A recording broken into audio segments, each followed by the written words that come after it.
ओम श्रीगुरुभ्यो नमः। हरिः ओम्। प्राक्पक्षाणां नैयायिकमतानुरोधेन लिङ्गर्थस्य लिङ्गः अर्थः कः इत्यंशः निरूपितः। तदुत्तरकाले तत्र बलवदनिष्ठ अनुबन्धित्व कृतिसाध्यत्व इष्टसाधनत्वेषु अत्यन्तम् आवश्यकत्वमस्ति इति कृत्वा लिङ्गः शक्तिः स्वीक्रियते।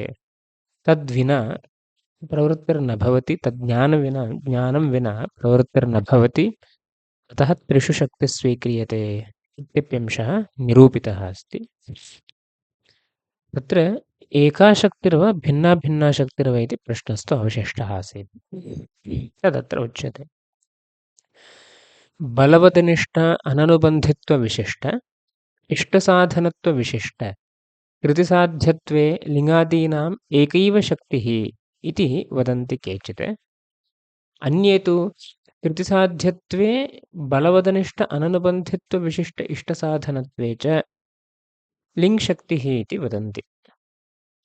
तत्सर्वम् अपि अयुक्तम् इत्याह तत्र च इति।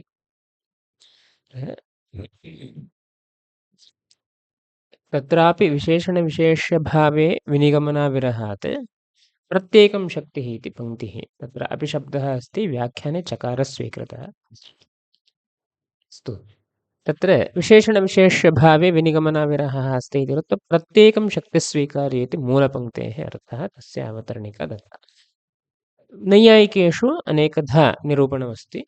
तत्र बलवदनिष्ठ अननुबन्धित्वविशिष्ट इष्टसाधनत्वविशिष्ट कृतिसाध्यत्वे लिङ्गादीनाम् एकैव शक्तिः इति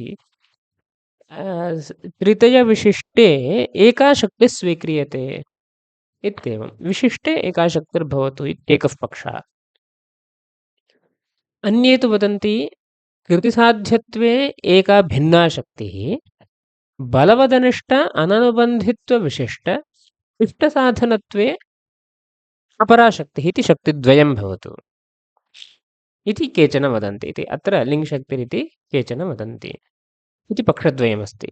तृतीयविशिष्टे एका शक्तिरिति एकः पक्षः, कृतिसाध्यत्वे अपरा शक्तिः, बलवदनिष्ठ अननुबन्धित्वविशिष्ट इष्टसाधनत्वे अन्या शक्तिर्भवतु इति शक्तिद्वयं भवतु इति केचन वदन्ति।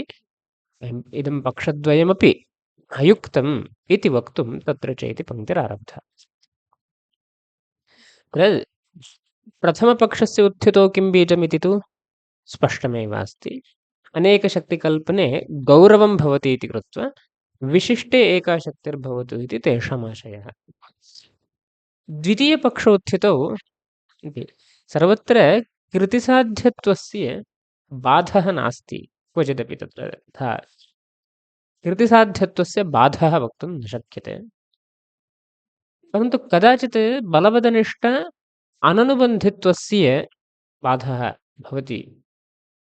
नाम श्येनेन अभिचरन् यजेते इत्यत्र बलवदनिष्ठ अननुबन्धित्वं वक्तुं न शक्यते।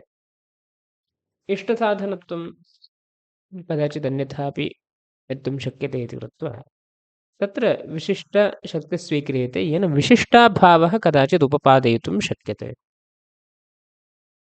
एकसत्त्वेपि द्वयं नास्ति इत्येवं निरूपणं कर्तुं शक्यते इति कृत्वा अत्र एतद् उभयविशिष्टे एका शक्तिः इत्येवं भिन्ना भिन्ना शक्तिः स्वीकृता।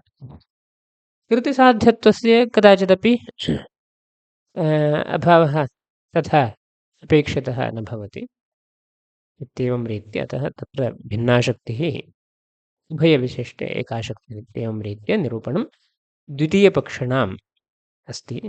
तत्सर्वम् अयुक्तम् इति तत्र च इति लिङ्गादीनां शक्तिविषये इत्यर्थः। तत्र च नाम लिङ्गादीनां शक्तिविषये प्रत्येकमिति एकस्मिन् एकस्मिन् इति प्रत्येकं यथार्थे वीप्सायाम् अव्ययीभावः अस्ति। प्रत्येकमित्यस्य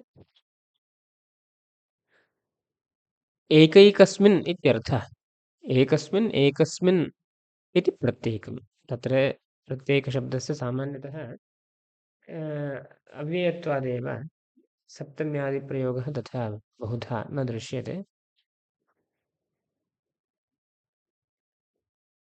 अतः प्रत्येकमित्येव शब्दप्रयोगः कृतः। एकस्मिन् एकस्मिन् इति विग्रहः प्रदर्शितः इति प्रत्येकं। यथार्थे वीप्सायाम् अव्ययीभावः वीप्सायाम् अव्ययीभावसमासः अस्ति। त्रिषु शक्तित्रयं स्वीकृत्य क्वचित् कस्यचित् क्वचित् कस्यचिदर्थस्य बोधः इत्यङ्गीकार्यम्। अत एव न कलञ्जं भक्षेदित्यत्र बलवदनिष्ठ अननुबन्धित्वस्यैव बोधः श्येनवाक्ये तदतिरिक्त अर्थद्वयस्य बोधः सर्वानुभवसिद्धः सङ्गच्छते, अन्यथा तदसङ्गतिस्पष्टैव। इदानीं प्रत्येकं शक्तिः स्वीकृता अस्ति, तस्य किं प्रयोजनमित्युच्यते? त्रिषु शक्तित्रयं स्वीकृत्य अर्थभेदेन शक्तिभेदः अस्ति इत्येवं स्वीकृत्य क्वचित् कस्यचिदर्थस्य बोधः इत्यङ्गीकार्यम्। सर्वत्र सर्वे अर्थाः न प्रतीयन्ते। कदाचित् कस्यचिदर्थस्य बोधः, कदाचित् कस्यचिदर्थस्य बोधः इत्येवं रीत्या उपपादनं कर्तुं शक्यते। किमर्थं तथा? अत एव न कलञ्जं भक्षेदित्यत्र बलवदनिष्ठ अननुबन्धित्वस्यैव बोधः।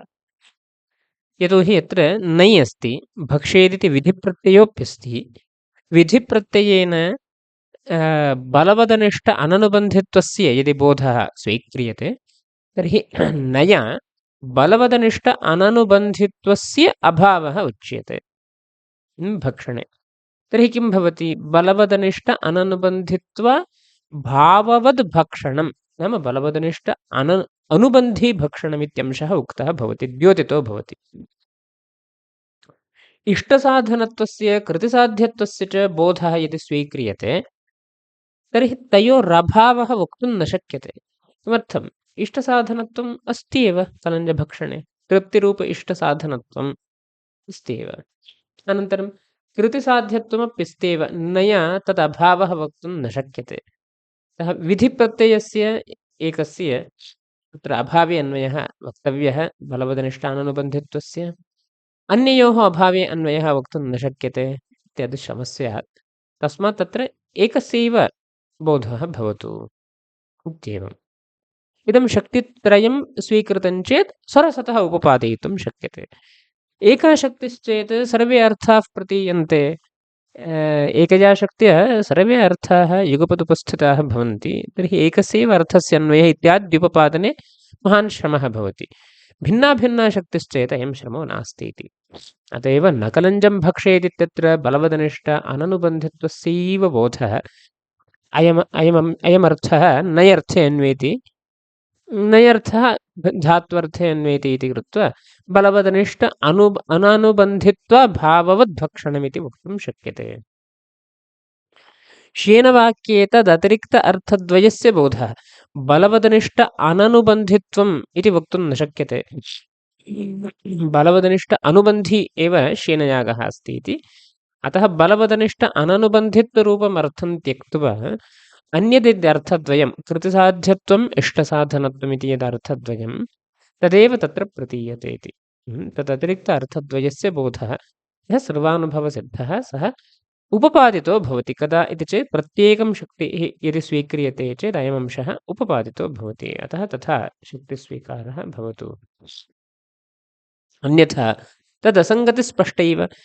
त्रिषु एका शक्तिः स्वीक्रियते, कस्यचित् क्वचित् कस्यचिदर्थस्य बोधः, क्वचित् कस्यचिदर्थस्य बोधो नास्ति इत्ययम् अंशः उपपादितं, स्पष्टतया उपपादितं न भवति, तत्र असङ्गतिरेव स्यात् इत्येवम्।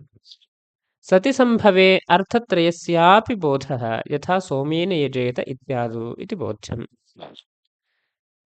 यदि तथा किञ्चित् बाधकं नास्ति तर्हि त्रयाणामप्यर्थानां बोधः इष्यते इति।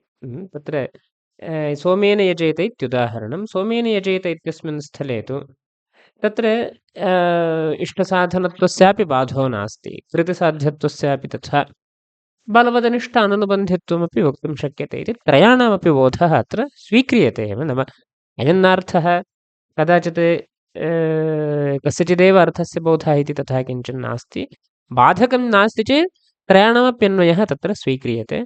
बाधकमस्ति चेत् कस्यचिदर्थस्य त्यागः क्रियते। इदम् एकशक्तिपक्षे त्यागः अत्यन्तं दुरुपपादः स्यात्।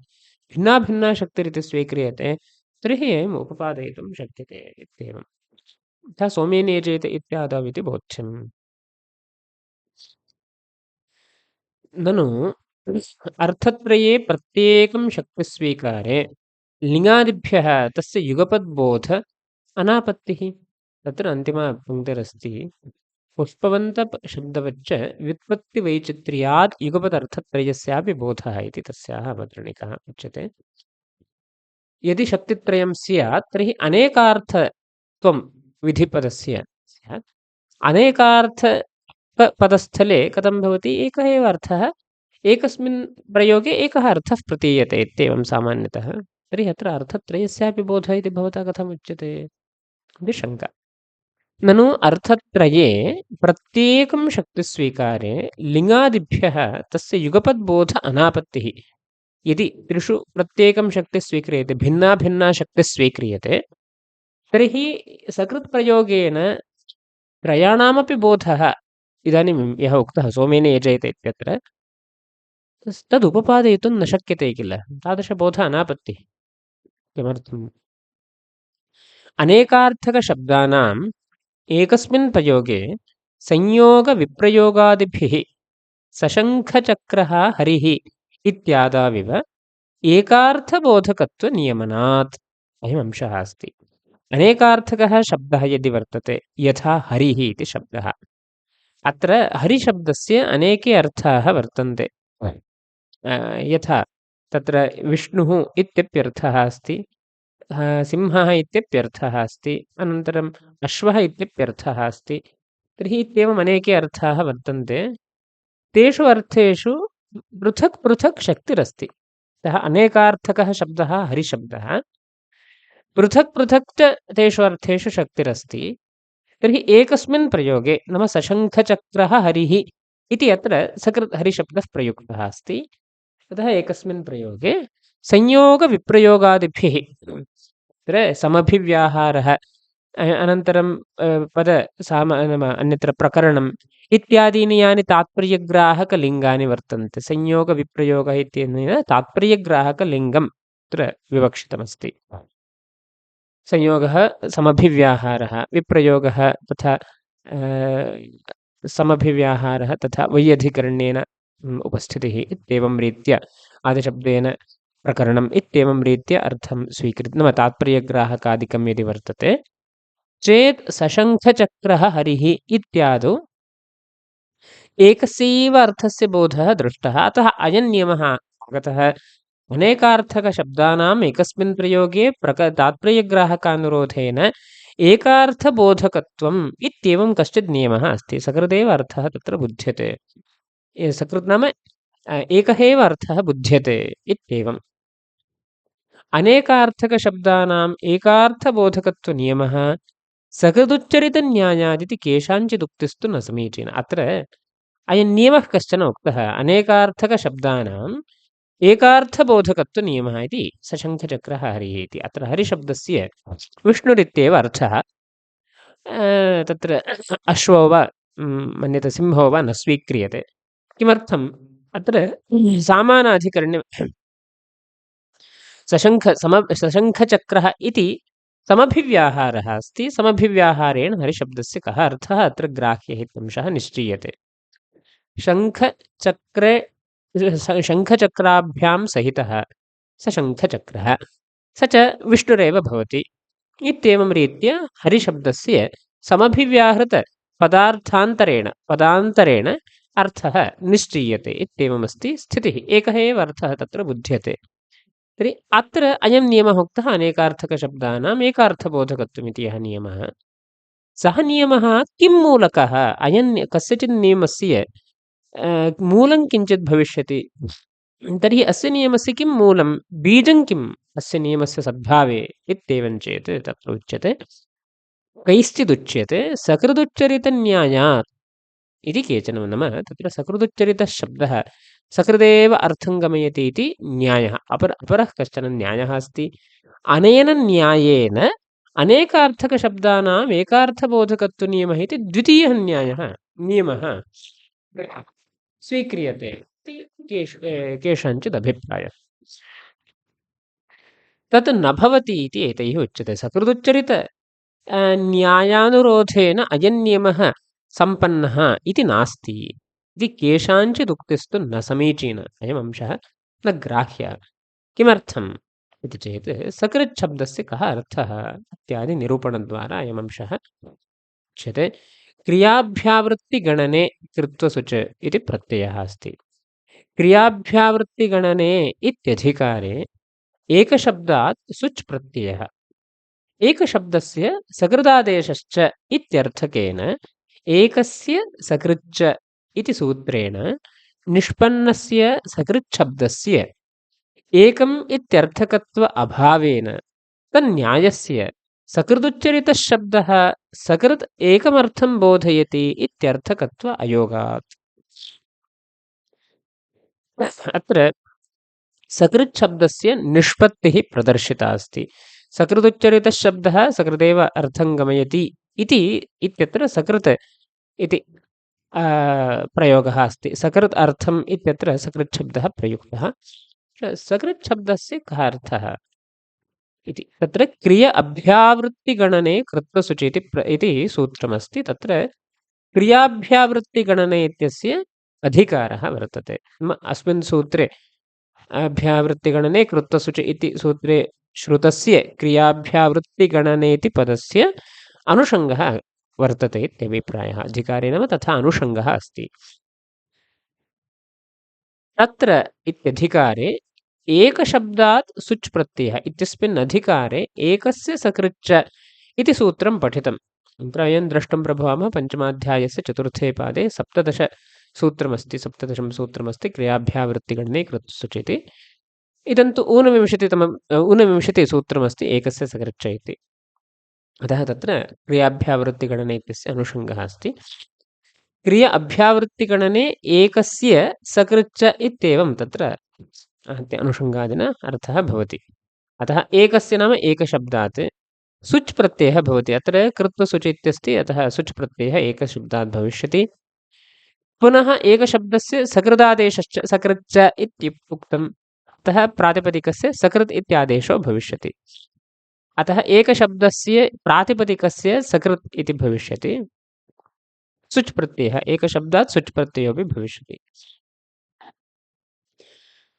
इत्येवं तत्र सकृत् इति शब्दः एवं रीत्या निष्पन्नः अस्ति। एकशब्दस्य सकृदादेशश्च इत्यर्थकेन एकस्य सकृच् इति सूत्रेण निष्पन्नस्य सकृच्छब्दस्य अनेन सूत्रेण एवं रीत्या सकृच्छब्दः निष्पन्नः।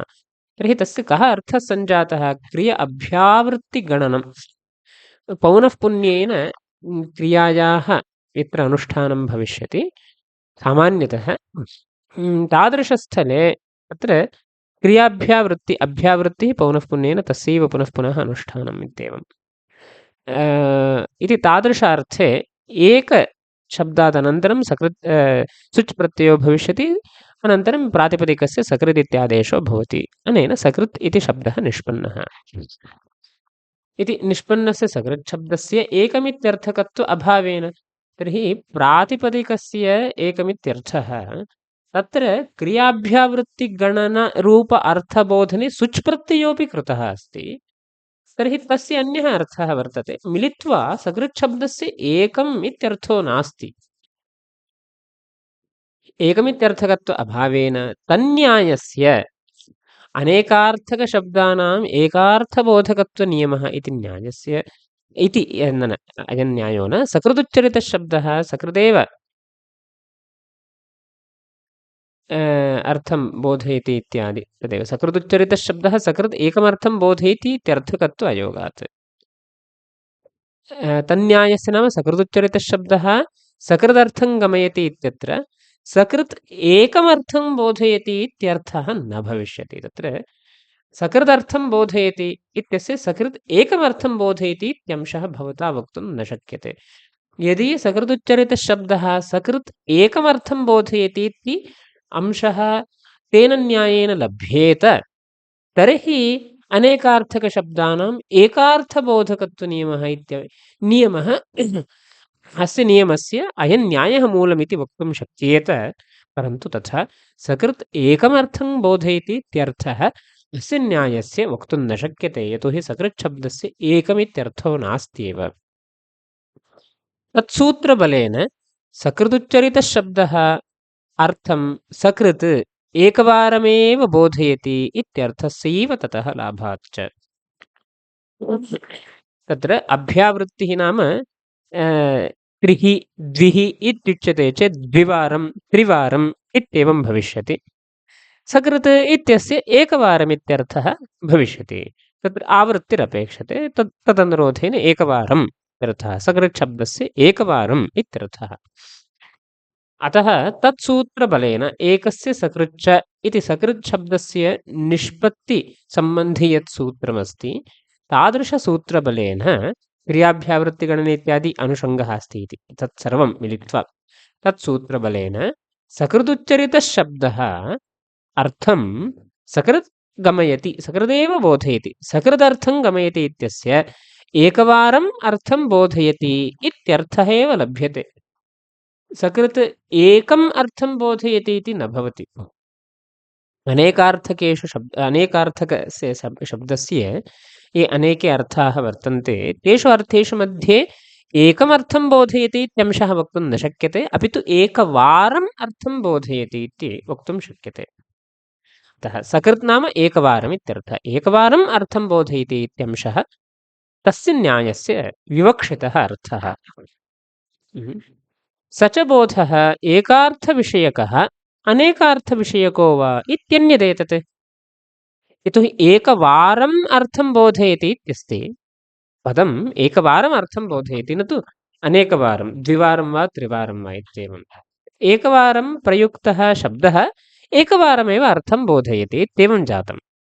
तर्हि एकवारं हरिः इति शब्दः प्रयुज्यते चेत् एकस्याप्यर्थबोधो भवितुमर्हति, अनेकेषामप्यर्थबोधो भवितुमर्हति। अयं न्यायः तत्र विरोधसम्पादको न भवति।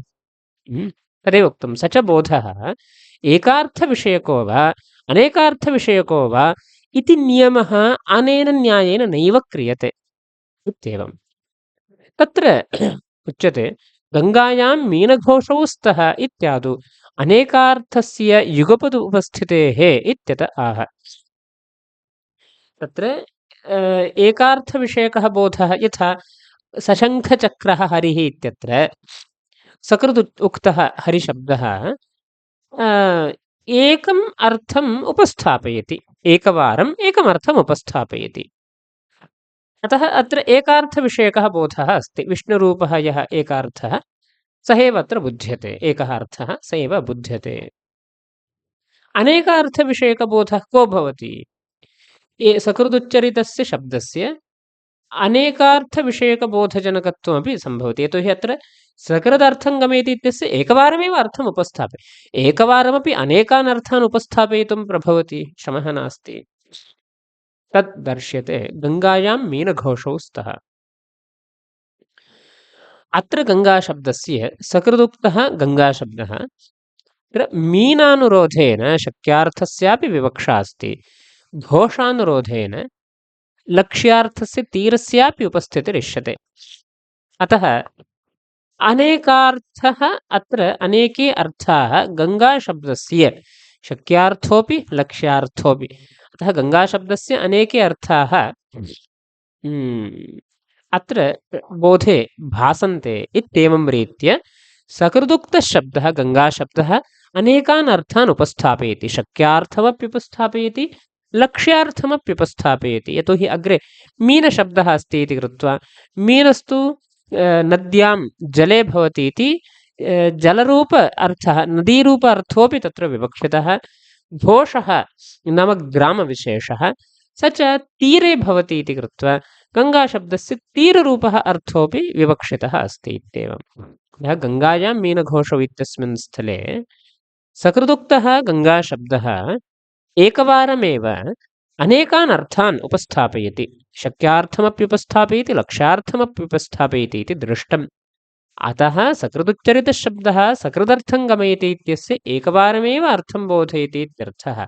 एकवारमपि एकमर्थम् उपस्थापयितुं प्रभवति, अनेकानपि अर्थान् एकवारम् उपस्थापयितुं प्रभवति।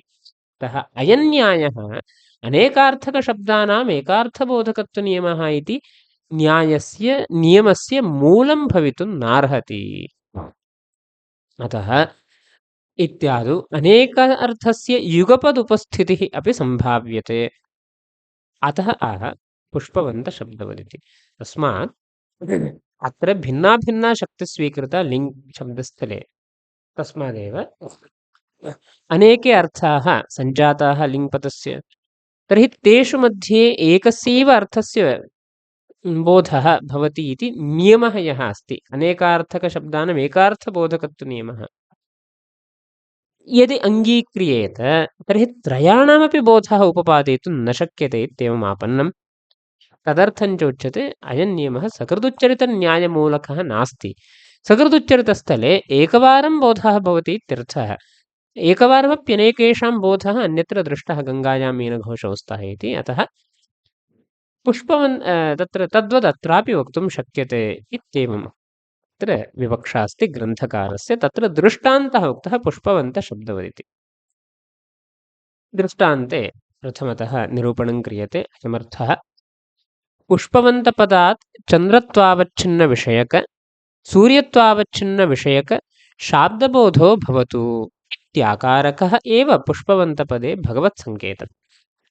पुष्पवन्तशब्दस्य शक्तिः कीदृशी अस्ति, ईश्वरीयसङ्केतः, ईश्वरीय इच्छा कीदृशी अस्ति तत्र अर्थविषये, पुष्पवन्तशब्दसम्बन्धी अर्थविषये भगवत्सङ्केतः शक्तिविशेषः कीदृशः अस्ति इत्येवम् तदुच्यते। पुष्पवन्तपदात् चन्द्रत्वावच्छिन्नविषयक सूर्यत्वावच्छिन्नविषयकशाब्दबोधो भवतु इति। नाम चन्द्रस्य सूर्यस्य च शाब्दबोधो भवतु इत्येवम्। घटपदात् घटपदार्थस्य बोधो भवतु इति ईश्वरीय इच्छा। तद्वत् पुष्पवन्तपदात् चन्द्रसूर्ययोः बोधः भवतु, उभयोर्बोधो भवतु इति ईश्वरीय इच्छा अस्ति। अतः तत्र अनेकार्थकत्वमस्ति।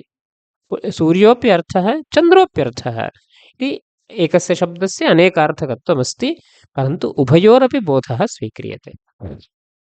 तदेव अत्र उच्यते। केवल चन्द्रत्वाद्यवच्छिन्नविषयकबोधश्च न तज्जन्यत्वेन तद्विषयः। चन्द्रत्वावच्छिन्नविषयकः बोधः नाम एकमात्रविषयकः बोधः, एकमात्र अर्थविषयकः। केवलं चन्द्रो वा केवलं सूर्यो वा इति न तज्जन्यत्वेन तद्विषयः। तादृशपदजन्यत्वेन भगवत्सङ्केतविषयः एकबोधः इति नास्ति, एकार्थविषयकः बोधः इति नास्ति। नाम भगवत्सङ्केतः एकस्यैव अर्थस्य बोधो भवतु इत्येवं रीत्या न, उभयोरपि भवतु इति। अतः तस्मात् शब्दात् न केवलचन्द्रत्वादिप्रकारको बोधः। अतः तस्मात् ईश्वरीयसङ्केते तथा एकस्यैव बोधो भवतु इति यस्मात् नास्ति, तस्मात् शब्दात् पुष्पवन्तशब्दात् न केवलचन्द्रत्वादिप्रकारको बोधः, केवलं चन्द्रस्यैव बोधः इत्यादि नास्ति, सूर्यस्यापि बोधः इष्यते। तत्र शक्तिज्ञानञ्च चन्द्रसूर्य उभयं सम्बन्धविशेषेण पुष्पवन्तपदवत् इत्याकारकम्। सम्बन्धविशेषेण नाम अत्र शक्तिरूपसम्बन्धविशेषेण। अतः शक्तिज्ञानञ्च चन्द्रसूर्य उभयम् अर्थद्वयमपि सम्बन्धविशेषेण पुष्पवन्तपदवत्। तत्र कथम् उक्तं भवति इति, घटरूप अर्थः शक्तिविशेषसम्बन्धेन घटपदवत् इति यथा भवति तद्वदत्र चन्द्रसूर्य इत्युभयम् अर्थद्वयं सम्बन्धविशेषेण पुष्पवन्तपदवत् इत्येवं भवति। तत्र सम्बन्धविशेषः कः इति तथा टिप्पण्यां दत्तम्। चन्द्रत्वावच्छिन्नविषयताक सूर्यत्वावच्छिन्नविषयताक बोधत्वपर्याप्त अवच्छेदकता का या विशेष्यता सा च पुनः कीदृशी? स्वजन्यत्वप्रकारता निरूपिता। स्वजन्यत्वप्रकारता निरूपिताया विशेष्यतायां विशेषणद्वयं स्वजन्यत्वप्रकारता निरूपितत्वम् इति एकं विशेषणं। चन्द्रत्वावच्छिन्नविषयताकसूर्यत्वावच्छिन्नविषयताकः यः बोधः तादृशबोधवृत्ति यद्बोधत्वं तत्पर्याप्त अवच्छेदकता निरूपकत्वम् इति विशेषतायां विशेषणद्वयम्।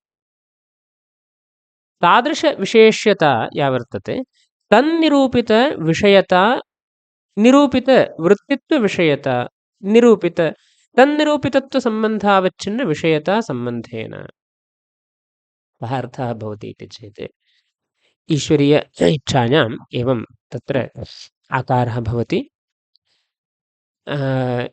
अस्मिन् स्थले वक्तव्यं चेत् सूर्यचन्द्रौ सूर्यचन्द्र तादृश पुष्पवन्तपदजन्यबोधविषयौ भवताम् इत्येवं भवति। सूर्यचन्द्रौ पुष्पवन्तपदजन्यबोधविषयौ भवताम् इत्येवं। तत्र स्वं तत्र पदम् अर्थे आनीयते। तत्रापि अस्माभिर्द्रष्टुं शक्यते पुष्पवन्तपदवत् इत्यनेन पुष्पवन्तपदं प्रकारः इति ज्ञायते। चन्द्रसूर्य उभयम् इत्यनेन अर्थः विशेष्यः अस्ति पदं प्रकारः अस्ति। तर्हि स्वजन्यत्वप्रकारता निरूपिता स्वपदेन पदं स्वीक्रियते। पदजन्यः बोधः पदजन्यबोधविषयो भवतु इत्युच्यते। तर्हि पदजन्यबोधः तत्र स्वं पदं पदजन्यत्वप्रकारता निरूपितविशेष्यता बोधे अस्ति। पदजन्यत्वनिष्ठप्रकारता निरूपितविशेष्यता बोधे अस्ति। तादृशबोधे या विशेष्यता वर्तते सा च पुनः कीदृशी विशेष्यता इति चेत् चन्द्रत्वावच्छिन्नविषयताकः यः बोधः सूर्यत्वावच्छिन्नविषयताकः यः बोधः तादृशबोधत्वनिष्ठबोधत्वपर्याप्त अवच्छेदकता निरूपित अवच्छेद्यताश्रयवती इयं विशेष्यता अस्ति। बोधनिष्ठा विशेष्यता यतोहि स्वजन्यबोधः इत्युच्यते। तर्हि जन्यत्वनिष्ठप्रकारता निरूपितविशेष्यता बोधे अस्ति। विशेष्यतायाः अवच्छेदकं भवति बोधत्वं मिगस्ति। तर्हि बोधत्वपर्याप्त अवच्छेदकता इयं विशेष्यता अस्ति। बोधोऽपि कीदृशः बोधत्वम् इत्यत्र बोधत्वाश्रयीभूतः बोधः कीदृशः इति चेत् चन्द्रत्वावच्छिन्नविषयताकः सूर्यत्वावच्छिन्नविषयताकः इत्येवम्। अतः चन्द्रसूर्य इत्येतदुभयविषयक बोधत्वम् इति उभयविषयकः यः बोधः तादृशबोधवृत्तिबोधत्व पर्याप्त अवच्छेदकता निरूपिकाया विशेष्यता इति एतावत्पर्यन्तं जातम्। अतः पदजन्यत्वप्रकारता निरूपित एतादृशबोधत्वपर्याप्त अवच्छेदकता का या विशेष्यता तन्निरूपित विषयता निरूपित वृत्तित्व विषयता निरूपित तन्निरूपितत्वसम्बन्धावच्छिन्न विषयता सम्बन्धेन तादृशविशेष्यता निरूपित विशेष्यता इत्यत्र स्थगनं कृतमस्ति। अतः तन्निरूपितविषयता इत्यनेन विशेष्यता निरूपितविषयता तादृशबोधविषयो भवतु इत्युच्यते। तस्मात् तादृशतन्निरूपिता विषयता निरूपितवृत्तित्वविषयता इदानीं तन्निरूपिता विषयता इत्यनेन विषयतानिष्ठविषयता भवति। यतोहि बोधविषयो भवतु इत्यत्र बोधात् अनन्तरं बोधस्य विशेष्यमस्ति विषयत्वं बोधविषयो भवतु इत्येतद्वयम् अर्थद्वयं पुष्पवन्तपदजन्यबोधविषयं भवतु विषयः भवतु इत्येवम् अस्ति। अतः तादृशविशेष्यता निरूपितविषयता विषयतानिष्ठविषयता तन्निरूपितवृत्तित्वविषयता तन्निरूपितत्वसम्बन्धावच्छिन्न विषयता सम्बन्धेन तादृशवृत्तित्व निरूपितत्वसम्बन्धावच्छिन्न विषयता इत्येवं रीत्य अर्थे वक्तुं शक्यते। वृत्तित्वविषयता नाम विषयता एतद्वृत्तिः वर्तते, अर्थवृत्तिः विषयता अस्ति। अतः विषयतानिष्ठ वृत्तित्वनिरूपकः अस्ति अर्थः। नाम पदजन्य बोधविषयता निष्ठ वृत्तित्वनिरूपित अधिकरणताश्रयः भवति अर्थः। विषयताश्रयः अर्थः चेत् विषयतानिष्ठ वृत्तितानिरूपित अधिकरणताश्रयः अर्थः इत्येवं भवति। तस्मात् तन्निरूपितविषयता नाम विषयतानिष्ठ विषयता, यतोहि बोधविषयो भवति इत्यत्र बोधस्य अधः विषयता भासते। बोधनिष्ठ विशेष्यता निरूपितविषयता नाम बोधनिष्ठप्रकारता निरूपितविशेष्यता विषयतायाम् अस्ति। तादृशविषयतानिष्ठविषयता निरूपितवृत्तित्वविषयता नाम विषयतायाः अधः वृत्तित्वम् अस्ति। यतोहि तादृशविषयतावान् अयमर्थः भवतु इति यदि उच्यते तत्र वृत्तित्वं पुनः प्रविष्टं भवति। तर्हि विषयता निष्ठ प्रकारता निरूपितविशेष्यता भवति वृत्तित्वनिष्ठा विशेष्यता, तदेव उक्तं वृत्तित्वविषयता। अत्र तर्कालङ्कारमतानुरोधेन जगदीशतर्कालङ्कारमतानुरोधेन विषयतानिरूपितविषयता इत्येवं तत्र साक्षात् निरूपणं क्रियमाणमस्ति। प्रकारता विशेष्यता इत्यादि अनुक्त्वा साक्षादुच्यमानमस्ति। अतः विशेष्यता निरूपिताया विषयतानिष्ठविषयता तन्निरूपिताया वृत्तित्वनिष्ठा विषयता इत्येवं। तादृशवृत्तित्वनिष्ठविषयता निरूपित तन्निरूपितत्वसम्बन्धावच्छिन्न विषयता सम्बन्धेन तन्निरूपितत्व तादृश वृत्तित्व निरूपकः भवति, वृत्तित्वनिरूपकः भवति अर्थः। अतः तन्निरूपितत्वं नाम तादृश अर्थनिरूपितत्वमित्येवं सम्बन्धावच्छिन्ना या विषयता तादृशविषयता सम्बन्धेन इदं पदम् अर्थे आनीयते इत्येवम्। एवं रीत्या परम्परासम्बन्धेन पदम् अर्थे अस्ति इत्येवं। देवोक्तं सम्बन्धविशेषेण पदं पुष्पवन्तपदम् अर्थे भासते। एवं शक्तिग्रहे भगवत्सङ्केते, शक्तिग्रहे नाम शक्तिग्रहे इति न भगवत्सङ्केते एवं पदम् अर्थे भासते इत्येवं तादृशचन्द्रसूर्य उभयं सम्बन्धविशेषेण पुष्पवन्तपदवत् इत्याकारकं भवति। उभयविषयत्वावच्छिन्नायाः बोधनिष्ठसङ्केतविषयताय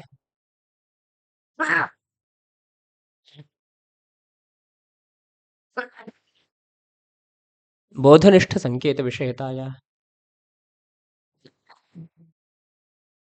ऐक्यात् शक्तेः एकत्वम्। अतः पुष्पवन्तपदं न नानार्थकम्।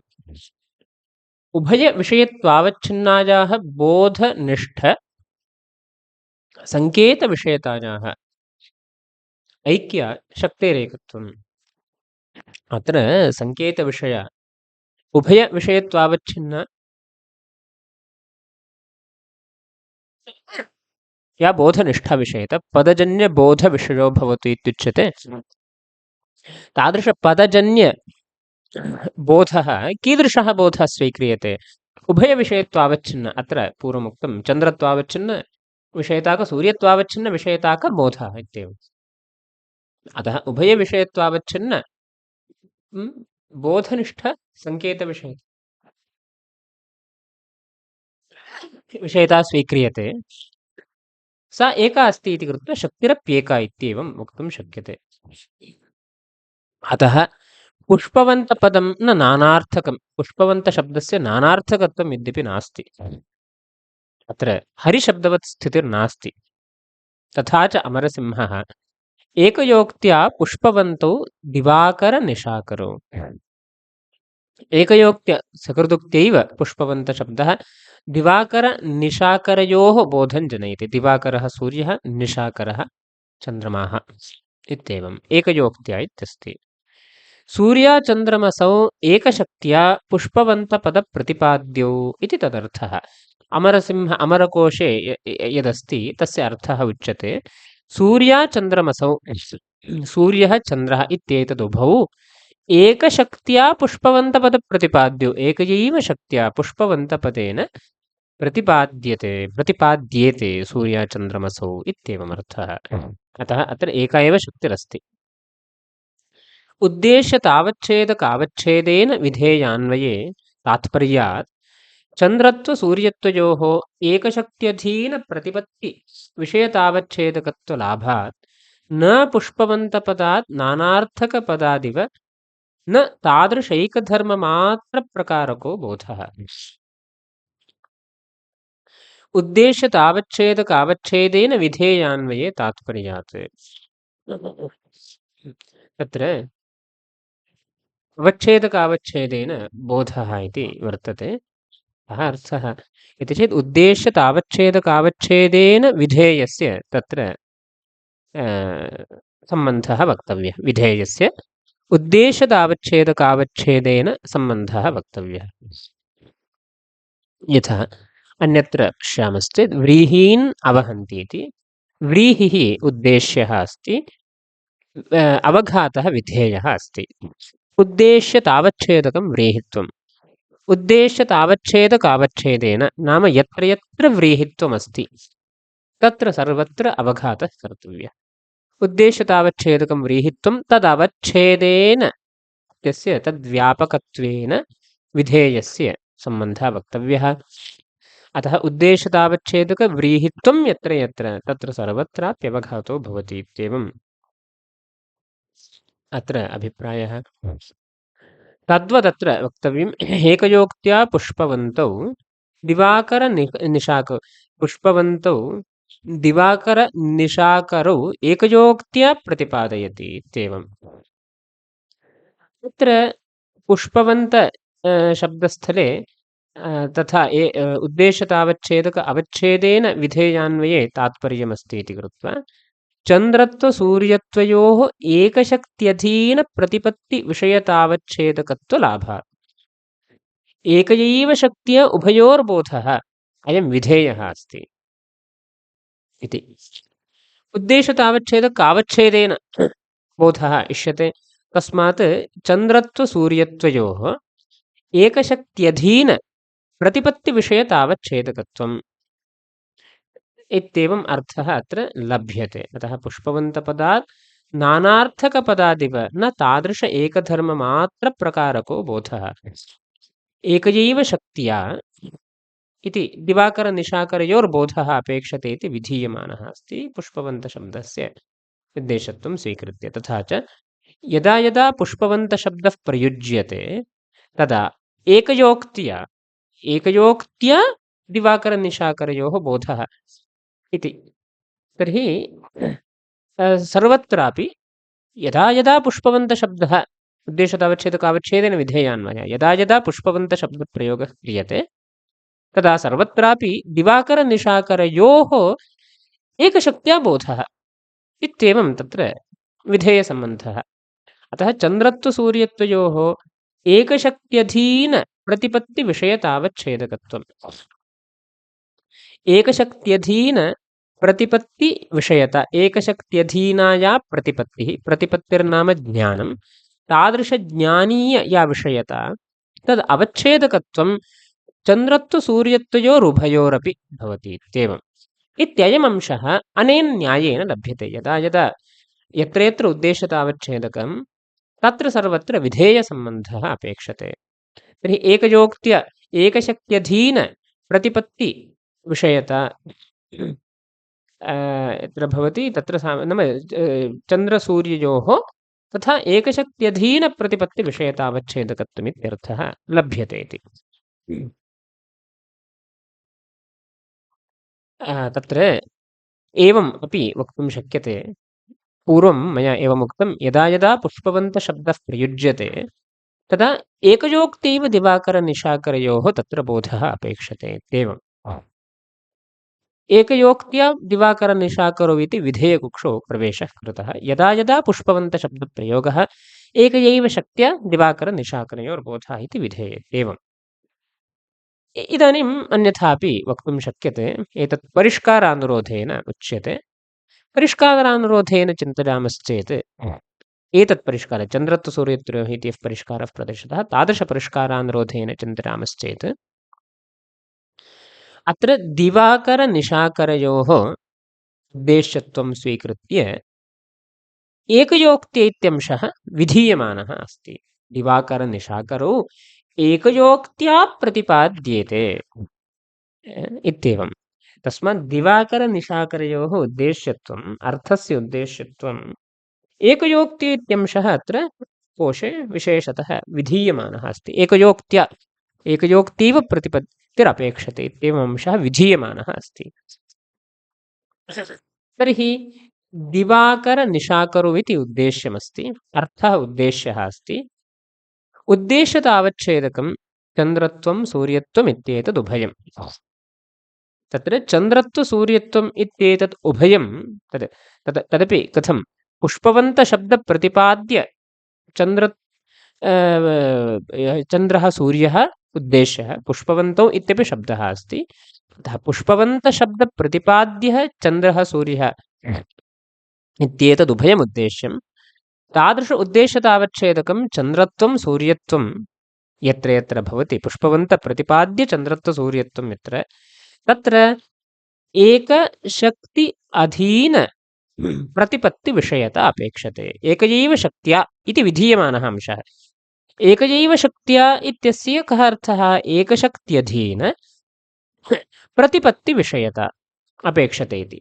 तर्हि यत्र यत्र चन्द्रत्वं सूर्यत्वम् इत्येतत् नाम तादृशपुष्पवन्तप्रतिपाद्य चन्द्रत्वसूर्यत्वं तत्र एकशक्त्यधीनप्रतिपत्तिविषयता अपेक्षते। अयं विधेयः अस्ति। एकयोक्त्या इत्यस्य एकशक्त्यधीनप्रतिपत्तिविषयता इत्येवम् अयं विधीयमानः अंशः।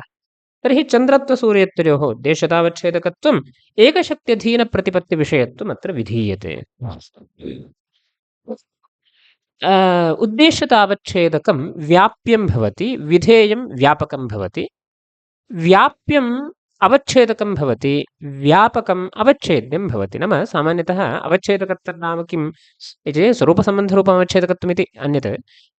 यत्र स्वरूपसम्बन्धरूपमवच्छेदकत्वम् अङ्गीकर्तुं न शक्यते तत्र तदभाववदवृत्तित्वरूपम् अवच्छेदकत्वं, व्याप्यत्वरूपम् अवच्छेदकत्वं निरूप्यते। तर्हि अवच्छेदकत्वं व्याप्यं भवति, अवच्छेद्यत्वं व्यापकं भवति इति सामान्यतः अवगन्तुं शक्नुमः। तर्हि चन्द्रत्वसूर्यत्वमिति उद्देश्यतावच्छेदकम्, उद्देश्यतावच्छेदकं व्याप्यं भवति, व्याप्यम् अवच्छेदकं भवति। चन्द्रत्वसूर्यत्वयोः उद्देश्यतावच्छेदकत्वमस्ति। अवच्छेदकं तद् व्याप्यं भवति विधेयदृष्ट्या, विधेयं व्यापकं भवति, उद्देश्यतावच्छेदकं व्याप्यं भवति। यत् व्याप्यं तदवच्छेदकं भवति इति वक्तुं शक्यते। तस्मात् चन्द्रत्वसूर्यत्वयोः अवच्छेदकत्वं स्वीक्रियते। व्याप्यत्वम् अस्ति, तर्हि अवच्छेदकत्वं स्वीक्रियते।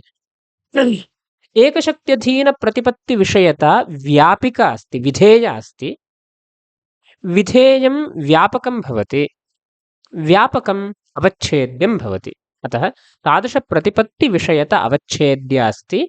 तस्याः विषयतायाः अवच्छेद्यभूतायाः अवच्छेदकं व्याप्यभूतं यदुद्देश्यतावच्छेदकमस्ति चन्द्रत्वं सूर्यत्वं तदेव। अतः चन्द्रत्वसूर्यत्वयोः एकशक्त्यधीनप्रतिपत्तिविषयतावच्छेदकत्वलाभात् इति उद्देश्यतावच्छेदकावच्छेदेन विधेयान्वये इत्यस्य न्यायस्य सञ्चारात् अयमंशः लब्धः। एकयैव शक्त्या एकशक्त्यधीनाया प्रतिपत्तिः ज्ञानं तन्निरूपितविषयता तदवच्छेदकत्वं चन्द्रत्वसूर्यत्वयोरुभयोरपि भवति इति अयमंशः लब्धः। अतः पुष्पवन्तपदात् नानार्थकपदादिव न तादृश एकधर्ममात्रप्रकारको बोधः। अतः पुष्पवन्तशब्दः हरिशब्दवन्नास्ति। हरिशब्दस्थले या शक्तिः विष्णौ सा अन्यत्र नास्ति, अश्वे या शक्तिः तदपेक्षया अन्या एव शक्तिः तत्र सिंहे वर्तते इत्येवं रूपेण अर्थभेदे सति तत्र शक्तिभेदः अस्ति। परन्तु अत्र तथा नास्ति, अर्थभेदेपि शक्तिभेदो नास्ति, एकयोक्त्य इत्येव उक्तमस्ति इति। अतः पुष्पवन्तपदात् नानार्थकपदादिव यथा नानार्थकहरिपदं तादृशहरिपदात् एकधर्ममात्रप्रकारको बोधो भवति। हरिशब्देन तत्र विष्णुत्वप्रकारकः बोधः भवति, न तु विष्णुत्वप्रकारकोऽपि अश्वत्थप्रकारकोऽपि एवं तु न भवति, एकस्यैव तस्य बोधो भविष्यति। तद्वदत्र नास्ति, न तद्वत् नानार्थकपदात् तादृश एकधर्ममात्रप्रकारकः यः बोधो जायते तद्वदत्र न इति, न तद्वदिव। नानार्थके तु अत्र तु उभयोरपि बोधो भवति इत्येव। नानार्थके तु शक्तिभेदात् एकधर्ममात्रप्रकारको बोधः इति विशेषः। नानार्थक हरिशब्दादिषु स्थलेषु यस्मात् शक्तिभेदः अस्ति तस्मात् एकधर्ममात्रप्रकारको बोधः, सकृत् उच्चारणं कृतं चेत् एकधर्ममात्रप्रकारकः बोधो जायते। विष्णुत्वप्रकारकः बोधः जायते चेत् सिंहत्वप्रकारकः बोधो न भवति, एकधर्ममात्रप्रकारकः बोधो भवति इति विशेषः अस्ति इति वैलक्षण्यमस्ति अनयोः। तद्वत् अत्र तादृश इति वैलक्षण्यम् अस्ति। तद्वत् इति पुष्पवन्तशब्दवत् इति यत्र आरब्धमस्ति वस्तुतः, यथा द्वयोः अर्थयोः एकेन पदेन उपस्थितिर्भवति पुष्पवन्तशब्दवत् इति उक्तम्। अत्र तद्वत् नाम पुष्पवन्तशब्दवत्। अत्र मध्ये वैलक्षण्यप्रतिपादनार्थम् इदमागतं, नानार्थके तु तथा नास्ति, शक्तिभेदात् एकधर्ममात्रप्रकारकः बोधः इति विशेषः इति विशेषः तत्र विचारः समाप्तः। तद्वत् इत्यनेन पुष्पवन्तशब्दवत् अत्र पूर्वव्याख्याने तथा पूर्वं प्रसक्तमस्ति इति। एवं वृषाकपी वृषाकपायी कपीः इत्यादावपि बोध्यम्। एवं नाम एकस्मात् पदात् अनेकेषाम् अर्थानां बोधः। तद्वत् नाम एकस्मात् पदात् अनेकेषाम् अर्थानां बोधः यः अस्ति तत्र दृष्टान्तान्तरं दीयते। वृषाकपी इति शब्दः, तस्य अर्थः हरविष्णु इत्येवमस्ति। वृषाकपायी इति शब्दः, तस्य श्रीः गौरी इत्येतदर्थद्वयं। पपीः इत्यर्थः, तत्र पूर्ववदेव पपी इति शब्दः, तस्य पूर्ववदेव चन्द्रः सूर्यः इत्येतदुभयमर्थः इत्येवम्। अतः पुष्पवन्तशब्दवत् इमे शब्दाः अनेकार्थ उपस्थापकाः भवन्ति नियततया इत्येवम्। तत्र अर्थः कः इत्यादि उच्यते। हरविष्णु वृषाकपी, वृषाकपी शब्दस्य हरः विष्णुः इत्येतत्, शिवः विष्णुः इत्येतद् अर्थद्वयमपि युगपद्बुध्यते वृषाकपि शब्देन। वृषाकपायी इत्यस्य श्रीः गौरी इत्येतदुभयमर्थः। तत्र वृषाकपि शब्दात् स्त्रीलिङ्गप्रत्यये वृषाकपायी इति। तत्र हरः विष्णुः हरः विष्णुः इत्येवमस्ति। तस्य पत्नी विष्णोः श्रीः, हरस्य गौरी इत्येवं रीत्या इत्यमरकोशः। पपीः स्यात् चन्द्रसूर्ययोः इति कोशश्च। पपी शब्दस्य सूर्यः चन्द्रः इत्येतदुभयं पुष्पवन्तशब्दवदेव। एतत् सर्वम् अभिप्रेत्याह वैचित्र्यादिति। वैचित्र्यादित्यस्य कः अर्थः? भगवत्सङ्केतशक्तिग्रहादिवैचित्र्यादित्यर्थः। अस्मिन् स्थले विचित्रतया इतरापेक्षया विजातीयतया भगवत्सङ्केतः वर्तते। अतः तादृशसङ्केतविषयकशक्तिग्रहोऽपि वर्तते। अतः एवं बोधः स्वीक्रियते। यथा अन्यत्र हरिशब्दस्थले भगवत्सङ्केतः अन्यादृशः, पुष्पवन्तशब्दस्थले भगवत्सङ्केतः अन्यादृशः। तत्र सङ्केतवैलक्षण्यं वक्तव्यम्, अंशे वैलक्षण्यं वक्तव्यम्। हरिशब्दस्थले कथं भवति?